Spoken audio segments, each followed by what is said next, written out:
कामयाबी के लिए मेहनत की अहमियत। अस्सलामुअलैकुम। आज हम एक ऐसी कहानी सुनाने जा रहे हैं जिसे सुनकर आपको मेहनत की अहमियत का अंदाजा होगा और ऐसी कहानी और वाकयात अपने बच्चों को सुनाकर उनके दिलों में मेहनत का शानदार जज्बा पैदा कर सकते हैं। तो आए कहानी शुरू करते हैं। एक नौजवान ने मैट्रिक का इम्तिहान दिया और वो अच्छे नंबरों में कामयाब हुआ। उसके वालिद और वालिदा दोनों बूढ़े हो चुके थे। उसका वालिद बीमार भी था और कमजोर भी, काम भी नहीं कर सकता था। बच्चे ने बाप से कहा, अब्बा जान मुझे कॉलेज में दाखिला दिलवा दे। बाप ने कहा कि हम तो रोटी कपड़े को तरसते हैं, बेटा तुम दुकान बना लो ताकि कुछ हमारे खाने पीने का बंदोबस्त हो। बाप ने 3,000 रुपए से उसके लिए अपने घर की बैठक में एक किराने की दुकान बनाई। वो बेचारा स्कूल में फर्स्ट आने वाला बच्चा किराने की दुकान चलाने लगा। साथ ही साथ उसे पढ़ने का शौक था। उसने FSC की किताबें ले ली और चोरी छुपे पढ़ना शुरू कर दिया। माँ बाप को पता नहीं था कि उनका बेटा फारिग वक्त में दुकान पर पढ़ता है। जब कोई ग्राहक आता तो उसे सामान दे देता। खैर उसने FSC की फिजिक्स, केमिस्ट्री और मैथ की सारी किताबें प्राइवेट खुद पढ़ लीं। कहीं कहीं कुछ समझ न आने की वजह से परेशानी हुई तो उसने एक प्रोफेसर साहब के पास जाकर उनको अपनी सूरत हाल बताई। प्रोफेसर साहब ने कहा, मैं प्रैक्टिकल करवाता हूँ, मुझे क्या इतराज हो सकता है, मुझे तो खुशी होगी।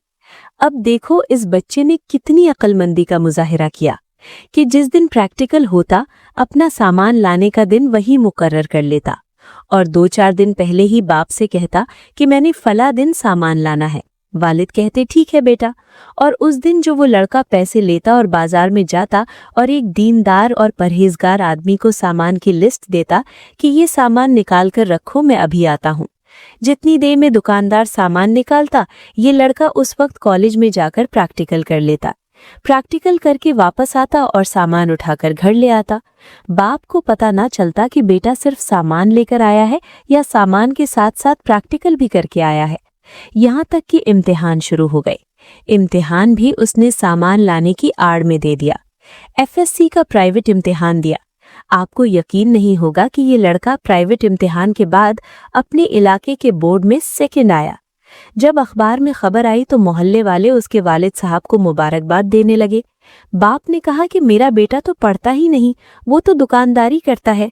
लोग कहते कि तुम्हारा बेटा बोर्ड में सेकंड आया है। यहाँ तक कि लोगों ने तसल्ली दिलाई कि असल मामला यूं था। फिर कुछ लोगों ने मिलकर चंद एक साहबे हैसियत लोगों को सूरत हाल बताई और उनसे कहा कि अगर आप अपनी तरफ से कोई प्राइवेट स्कॉलरशिप दे दे तो लड़का भी पढ़ जाएगा और माँ बाप को भी कुछ मिल जाएगा। चुनांचे इसके लिए 2-3 हज़ार रुपए का बंदोबस्त किया गया और उस स्कॉलरशिप से कुछ तो उसके माँ बाप को दिया कि आप ये ले लें और मज़े से बैठकर खाएं। लड़की को यूनिवर्सिटी में दाखिला करवाएं ताकि ये वहाँ से इंजीनियरिंग कर सके। उसने इंजीनियरिंग यूनिवर्सिटी में दाखिला लिया और इंजीनियरिंग का कोर्स किया। आज वो लड़का एक बहुत बड़े ओहदे पर है। गाड़ी और कोठी उसको मिली हुई है। उसके माँ बाप उस कोठी में रहते हैं। ये एक सच्चा वाकया है। इससे क्या नतीजा निकला कि जब इंसान दिल में पक्का इरादा कर लेता है तो वो काम कर गुजरता है।